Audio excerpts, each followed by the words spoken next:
సింగరాయకొండ జాతీయ రహదారిపై జరిగిన ప్రమాదం స్థానికంగా తీవ్ర కలకలం రేపింది. నెల్లూరు నుంచి హైదరాబాద్ వైపు ప్రయాణిస్తున్న ఓ కారు వేగంగా వెళ్తుండగా ఒక్కసారి అదుపు తప్పి రోడ్డు మధ్య ఉన్న డివైడర్ను బలంగా ఢీకొట్టింది. ఢీకొన్న దెబ్బకు కారు బోల్తా పడి కొద్దిసేపటికే మంటలు అంటుకొని పూర్తిగా దగ్ధమైంది. ప్రమాద సమయంలో కారులో 5 ప్రయాణికులు ఉన్నారు. ప్రమాదం జరిగిన వెంటనే వారు కారులో చిక్కుకుపోయిన పరిస్థితి నెలకొంది. అయితే అక్కడికి చేరుకున్న స్థానికులు, వాహనదారులు ధైర్యంగా ముందుకు వచ్చి గాయపడిన వారిని బయటకు తీసేందుకు ప్రయత్నించారు. అనంతరం వెంటనే అంబులెన్స్కు సమాచారం అందించి గాయపడిన వారిని సమీప ఆసుపత్రికి తరలించారు. ప్రస్తుతం వారికి చికిత్స అందుతున్నట్లు సమాచారం. వీరిలో కొందరి పరిస్థితి విషమంగా ఉన్నట్లు తెలుస్తోంది. ఘటనకు సంబంధించి ప్రాథమిక సమాచారం ప్రకారం అతివేగం కారణంగానే ప్రమాదం జరిగి ఉండవచ్చని భావిస్తున్నారు. డ్రైవర్ నియంత్రణ కోల్పోవడం లేదా రోడ్డుపై ఉన్న పరిస్థితులు కూడా ప్రమాదానికి కారణమై ఉండొచ్చని పోలీసులు అనుమానిస్తున్నారు. ఘటనపై కేసు నమోదు చేసిన పోలీసులు పూర్తి స్థాయిలో దర్యాప్తు చేపట్టారు. ప్రమాదం జరిగిన సమయంలో మంటలు ఒక్కసారిగా చెలరేగడంతో కారు పూర్తిగా కాలిపోయింది.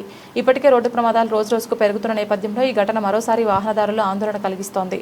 ముఖ్యంగా జాతీయ రహదారులపై ప్రయాణించేవారు వేగం నియంత్రణలో ఉంచుకోవాలని, ట్రాఫిక్ నియమాలు తప్పనిసరిగా పాటించాలని అధికారులు సూచిస్తున్నారు. ఒక చిన్న నిర్లక్ష్యం ప్రాణాంతక ప్రమాదాలకు దారితీస్తుందని హెచ్చరించారు.